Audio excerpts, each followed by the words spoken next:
Саламатсыздарбы, урматтуу биздин каналдын катталуучулары, кайрадан Европа сырлары каналына кош келиңиздер. Эгерде сиздер биздин каналды ар дайым көрүп турсаңыздар, анда сиздерге белгилүү биздин каналда бир формат бар, суроо жооп деген. Ар бир келген суроолорду чогултуп, эң маанилүүсү жана эң башкысы ошол суроого кыска жооп бере албайбыз, толугураак маалыматты талап кылат. Анан ошондуктан ошондой суроолордун баарын чогултуп туруп, сиздерге ушул YouTube'дан жооп беребиз. Ал суроолор Instagram'дан келет, Telegram'дан келет, ошондой эле ошо YouTube'дан чыккан видеолордун алдына келет. Ошондуктан бардык суроолорду чогултабыз дагы. Эң маанилүүсү, эң адамдарга керектүү пайда алып келе турган суроолорду чогултуп, ушундай форматта жооп беребиз. Эгерде ушул формат сизге жакса, анда ал тууралуу сөзсүз түрдө билдирип кетиңиз. Эгерде сиздин дагы сурооңуз болсо, жазып кетсеңиз, ал суроого дагы сөзсүз жооп беребиз. Анан ар дайым эле суранып кеткендей, биздин каналга албетте катталып, ошондой эле өзүңүздүн ой пикириңизди жазып, видеого лайкты басып турсаң, биз үчүн чоң мотивация болот. Абдан пайдалуу жана керектүү маалыматтарды тынбай чыгарып турабыз. Эгерде биздин канал сиздерге жагып жатса, пайда алып келип жатса, анда сөзсүз түрдө башка тааныштарыңыздар менен, досторуңуздар менен дагы бөлүшүп, бизди колдоп койсоңуздар, биз үчүн абдан чоң мотивация болмок. Сиздер үчүн дагы көбүрөөк аракет кылып, мындан дагы көбүрөөк жакшы чыгарылыштарды чыгарып турганга аракет жасайбыз. Анда эмесе баштайын. Биринчи суроо бул болсо: акча жок, Польшага барсам болобу? Айлык акы алгыча жумуш берген адам мени багып турабы, мага жардам берип турабы деген суроо келди. Сиздер Польшага келип иштеп баштагандан кийин, азыр февраль айы болуп атат. Эгерде февралда келип 1-февралдан баштап иштеп турсаңыздар, анда айлык акы марттын, көп учурда марттын 10-унан 15-ине чейин, кээде 20-сына чейин болуп кетет. Ошол учурда түшөт. Бул жака келгенде ар бир адам өзүнүн банктан шот ачат, ошол шотко түшөт. Ошондуктан сөзсүз түрдө келип жатканда жаныңызда акча болгону жакшы. Томчу фирмалар менен келгенде ар дайым алар өзүлөрүнүн жумушчуларына жатакана берет. Ошондуктан жатакананын акчасын мүмкүн сиздин айлык түшкөндөн кийин ошол айлык акыдан алышы мүмкүн, бирок тамак ашты эч ким бербейт. Тамак ашты өзүңүз алышыңыз керек болот. Орточо эсеп менен, эгерде бир ай, 1,5 айга тамакка канча акча кетиши мүмкүн? 300-400 евро кетиши мүмкүн. Албетте ар бир адамдын тамактануусунан көз каранды. Күндө жакшы тамактарды алып, жакшы тамактансаңыз, анда көбүрөөк акча кетет. Анан жок, бир гана эң арзан продуктыларды алып, арзан тамактанам десеңиз, анда азыраак акча кетет. Ошондуктан сөзсүз түрдө жаныңызда эң эле аз дегенде $500-600 болсо же евро болсо, бул сиз үчүн жакшы болот. Анткени келгенде билет сатып алышыңыз керек болот коомдук транспортко, ошондой эле азыр эле айтып кеткендей тамак аш сатып алганга туура келет. А калган нерселери болсо, жатакана тууралуу сөзсүз түрдө жиберип жаткан ортомчу фирмалардан сурашыңыз керек. Эгерде жок, фирма жок, өз алдынча келе жатсаңыз, анда сөзсүз түрдө жатканга дагы гостиницага жатасызбы, мейманкана же батирди ижарага аласызбы, сөзсүз түрдө акча керек болот. Ал эми батирди кантип ижарага алса болот деген суроо пайда болсо, ал тууралуу дагы видео чыккан. Мен бул жерден азыр көргөзүп коем кайсыл видео. Ошол видеону көрүп, бардык маалыматты алсаңыз болот. Экинчи суроо: ВНЖ канча убакытка берилет? Вид на жительство. ВНЖ негизи көп учурда 3 жылга берилет. Ошол 3 жылдын ичинде сиз каалаганча Кыргызстанга болобу же Европанын башка өлкөлөрүндө болобу саякатта барып, келип жүрө берсеңиз болот. Кийинки суроо бул: виза менен Европанын башка өлкөлөрүндө иштесем болобу деп дагы эле көп келип атат. Анткени мүмкүн кээ бир адамдар биз чыгарган видеолорду көрбөйт дагы, көргөнгө мүмкүн убактысы жок же көргөндөн зеригет, анан кайра эле суроолорду жаза берет. Ошондуктан эгерде сиздер ушул бүт видеолорду көрүп бүтүп, анан сурооңузга жооп таппасаңыз, анан ошол суроону жазсаңыз жакшы болмок. Анткени кайра эле жооп бере бергенде эле бизде деле убакыт тартыш. Ошондуктан бири-бирибизди колдоп, бири-бирибизге жардам көргөзсөк жакшы болот. Ошол виза менен Европанын башка өлкөлөрүндө иштесе болобу деген жоопту мен да аны да тарткам. Ушул азыр мен бул жерден көргөзүп коеюн, видео чыгат. Ошол видеодон көрүп жооп алсаңыз болот. ВНЖ менен Европанын башка өлкөлөрүндө иштесе болобу? Вид на жительство менен. Сиз келгенден кийин 1 жыл виза менен келесиз, андан кийин ошо вид на жительство жасатасыз. Ошол вид на жительство менен Европанын башка өлкөлөрүндө иштесе болобу деп да көп кызыгып сурап жатышат. болбойт. Тилекке каршы ВНЖ менен виза болобу, ВНЖ болобу, сиз Польшадан алгандан кийин Польшада гана иштегенге болот. Ал эми Европанын башка өлкөлөрүндө иштөө үчүн кайрадан ошол мамлекетке барып, разрешение на работу жасатып, кайра вид на жительство жасатып, кайрадан документтерди кайра башынан жасатыш керек. Ошондуктан иштей албайсыз. Бир гана Польшада жасатса, Польшада иштейсиз. Польшага келгенден кийин жумуш алмаштырса болобу деп сурап жатышат. Эгерде сиз Польшага келип, Польшадагы жумуш жакпай калса, албетте болот, бирок бир канча убакыт кетет. Мисалы, сиз виза алып жатканда конкреттүү бир жумушка разрешение на работу алып келдиңиз да, ошол жумуш жакпай калса, бул жака келип жумушуңузду алмаштырсаңыз болот, бирок ал үчүн кайрадан сизге разрешение на работу жасатыш керек да. Эгер бул жактан башка жумуш таптыңызбы, ошол жумуш берип жаткан фирма болобу, адам болобу, кайрадан сизге разрешение на работу жасатыш керек. Разрешение на работу жасатканга кичине көбүрөөк убакыт кетет. Кээде 3 ай күткөнгө туура келип калат, кээде 1 айдын ичинде чыгып калышы мүмкүн. Ошондуктан менин сиздерге болгон кеңешим, эгерде сиздер Кыргызстандан келгенден кийин жумушта иштеп жатып, жумуш жакпай калса, сөзсүз түрдө биринчи ошо сизди жиберген фирмага кайрылыңыз, ортомчу фирмага. Кандай жолдору бар? Сиздер айткан, сиздер жөнөткөн жумуш мага жакпай калды. Сиз түшүндүрүшүңүз керек, албетте, эмне үчүн жакпай калды. Сизге мүмкүн сизди алдап койду, мындай жумуш болбойт, же айлык акы көбүрөөк болот деп айткан. Анан сизге жакпай калды шарттары, сиз жумушту алмаштыргыңыз келет. Ошондо ошол жиберген ортомчу фирмага кайрылыңыз. Эмне үчүн ушундай болуп жатат, мен жумушту алмаштыргым келет деп. Анан эгерде ошол ортомчу фирма эч кандай жумуш алмаштырганга жардам бербесе, анда өз алдынча, мен дагы бир жолу айтып кетейин, мурда да бир видеолордо айтканмын, агенция працы деген бар Польшада. Ортомчу фирмалар жумуш таап берет. Ошол учурда сиз ошолорго кайрылып айтышыңыз керек, мага жумуш керек эле, кандай жумуш бере аласыңар деп, алар жумуш берет. Анан сиз мен ушул жумушка иштейт элем деп аларга айтсаңыз, алар сизге разрешение на работу жасатат.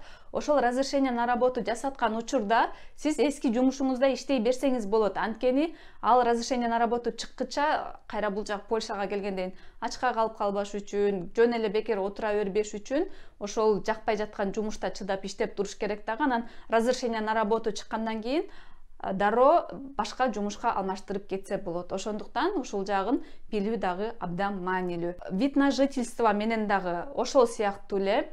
Эгерде сиз Польшага келгенден кийин деле вид на жительство алганда деле сиз конкреттүү бир жумушка аласыз. Жөн гана вид на жительство берди, болду, мен бардык жакта иштей берсем болот деген ал жаңылыштык. Вид на жительство алганда конкреттүү бир жумушка берет. Сиз ошол жумушка байланыштуу болосуз жана ошол жумушта иштегенге гана укуктуусуз. Ошондуктан жумуш алмаштырам десеңиз, эгер виза эмес, жада калса вид на жительство болгондон кийин дагы сөзсүз түрдө разрешение на работу жасалат. Польша мамлекетине барып иштеп, ал жерде ВНЖ алгандан кийин Германияга иштесе болобу? Буну дагы айтып кеттим. Болбойт, виза болобу, вид на жительство болобу, бир гана Польшада иштей аласыз. Кийинки суроо: Польшада таанышым жок болуп жатат, таанышым болсо жумушка барат элем деп дагы көптөр жазат.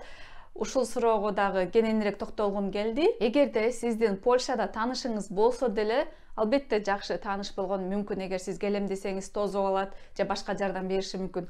Бирок тааныш болгондо деле сизди жумушка же окууга чакыруу бул өтө татаалдашкан процесс, өтө кыйын, абдан көп документтерди талап кылат. Ошондуктан тааныш болгондо деле чакыра албайсың. Мисалы, мен деле канчалык тааныштарымды, туугандарымды Польшага чакыргым келсе дагы, ал ушунчалык кыйын болгондуктан чакыруу абдан кыйын, алар келе албайт.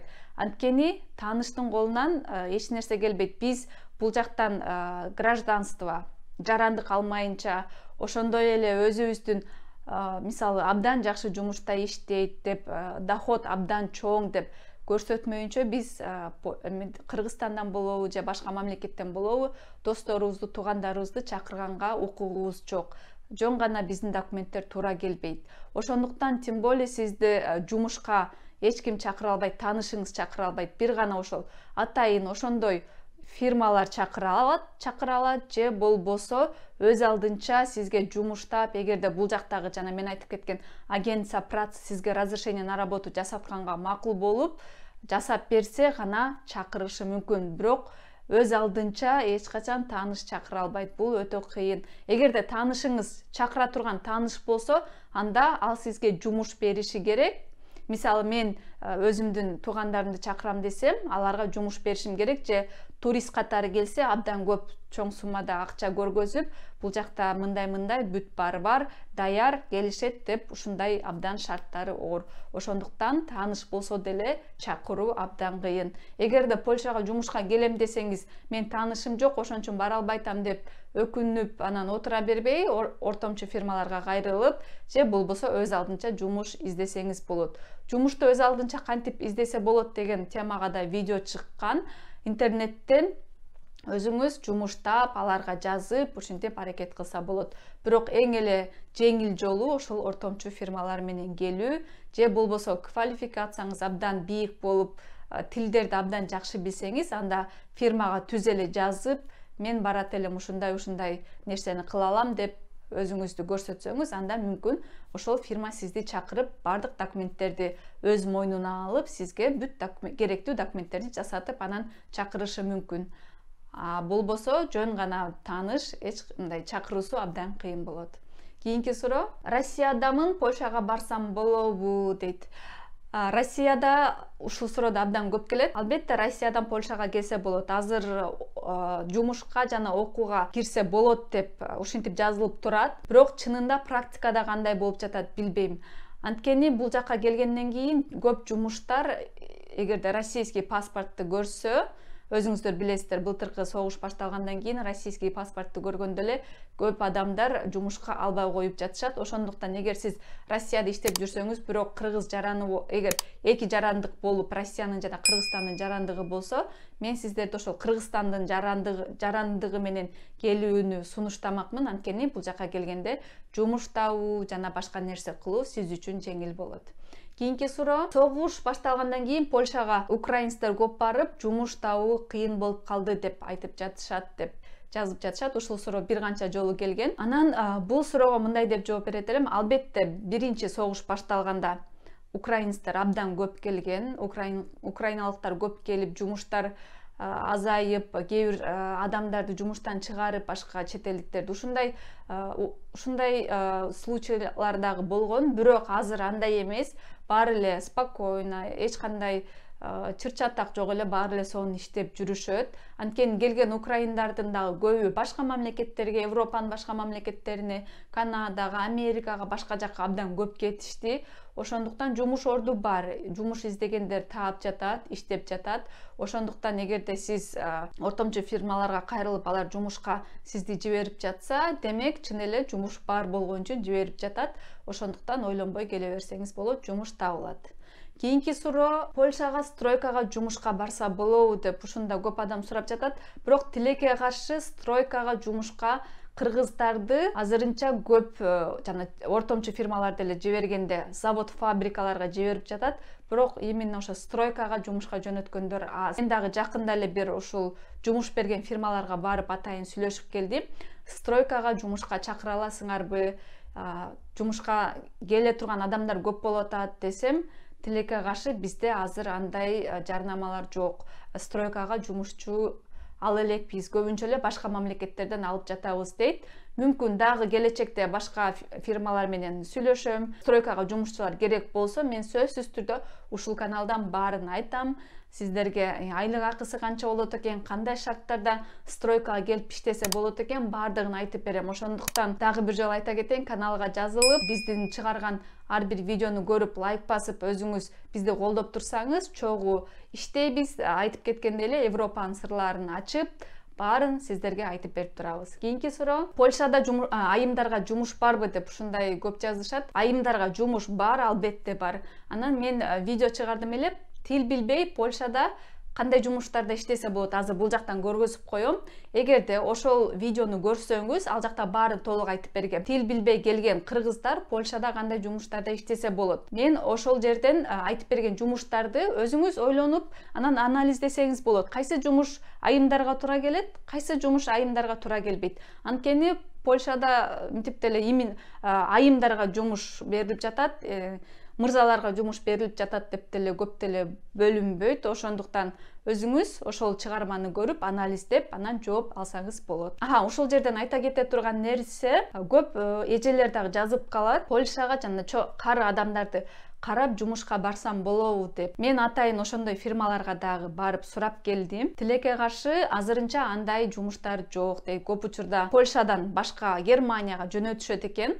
Бирок анда дагы бир гана өзүнүн Польшанын жарандарын. Ал эми башка чет элден келген вид на жительство болобу же виза болобу андай документтер менен эч кандай андай жумуштарга жөнөтө албайбыз дейт. Ошондуктан эгерде сиздер Польшага ошо кары адамдарды караганга жумушка келгиңиз келип жатса, азырынча андай сунуштар абдан аз экен. Ошондуктан мүмкүн башка дагы бир сунуштарды карап көрөсүздөр. Польшага барып иштөө үчүн кайсы агентствага кайрылсам болот? Мен бул суроого абдан кенен толук жооп бергем. Бул жерден аз көргөзүп коем, кайсы видеодон жооп бергем. Ошол видеону көрүп өзүңүз жооп алсаңыз болот, кайсы агентствага кайрылсаңыз болот.